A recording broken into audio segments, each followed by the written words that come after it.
bienvenue à toi qui écoute ce podcast de Spirit Cookie. Nous sommes dans la saison 3 et nous parcourons la Bible tout entière. Nous en sommes dans l'Ancien Testament.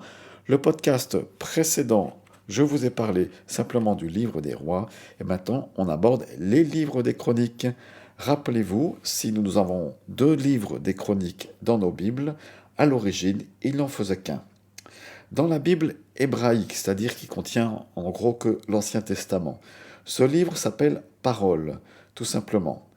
Vous avez peut-être un autre titre dans votre Bible française, s'il est un petit peu ancienne, c'est Para Lei Pomena, ou alors Les omissions.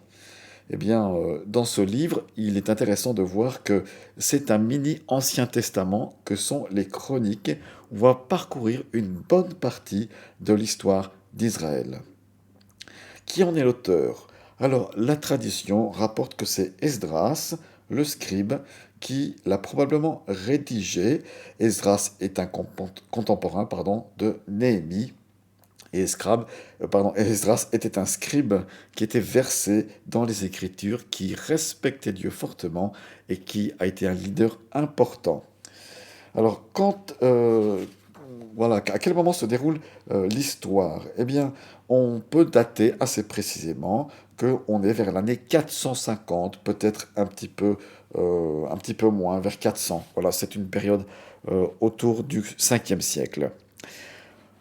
Lorsque Israël est parti, a été disséminé, eh bien, Israël n'a plus pu exercer le culte à Jérusalem, évidemment, puisque cette terre était dévastée.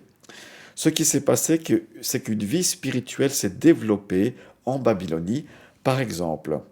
Et à un moment donné, il s'est trouvé que les Juifs ont eu la possibilité de rentrer à nouveau dans leur territoire.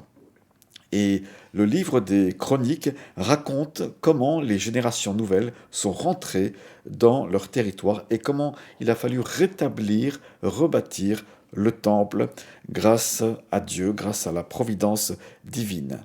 On est donc dans ce livre surtout à Jérusalem et donc dans la province de Judée.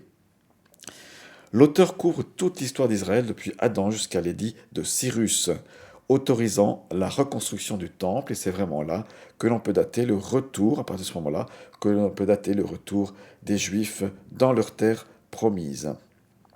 La génération des rapatriés de Babylonie est confrontée à une tâche immense. Puisque la ville est détruite, les villes sont détruites, il faut les reconstruire ainsi que leurs murailles.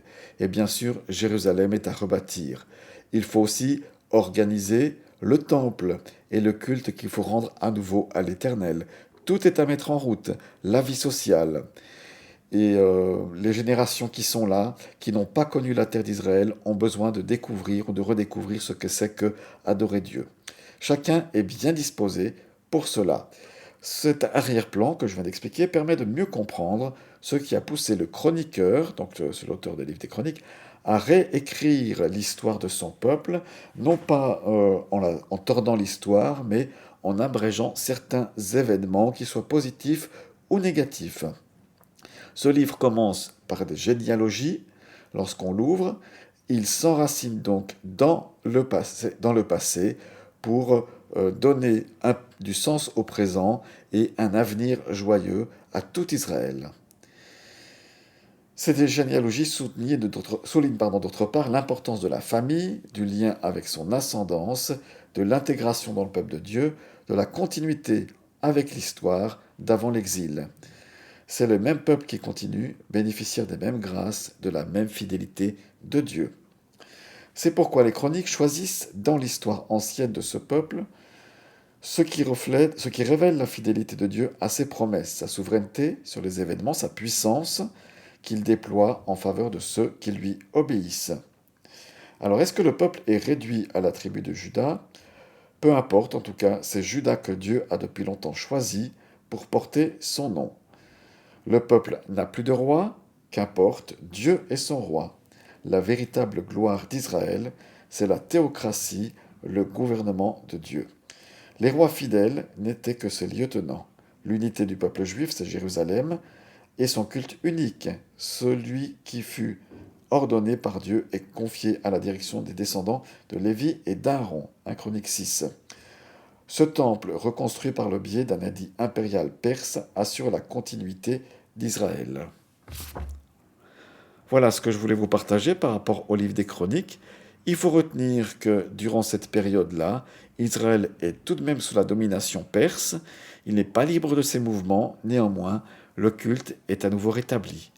Alors peut-être toi qui m'écoutes, tu as une question, mais pourquoi il nous parle le livre des Chroniques? Qu'est-ce que ça a à faire avec ma vie? Eh bien, tout d'abord dire que spirituellement, nous sommes les héritiers de quelqu'un, d'un groupe, d'une manière de penser, d'une philosophie ou d'une théologie. Et il nous faut retenir dans ce passé ce qui est bon et ce qui est conforme aux Saintes Écritures. Nous avons un héritage ainsi spirituel qui est à transmettre. Croyant, tu es croyant, eh bien tu as de toute façon quelque chose à transmettre, et c'est un petit peu le sens du livre des Chroniques d'aujourd'hui. Voilà, bonne lecture à toi, et à bientôt dans Spirit Cookie. Ciao ciao.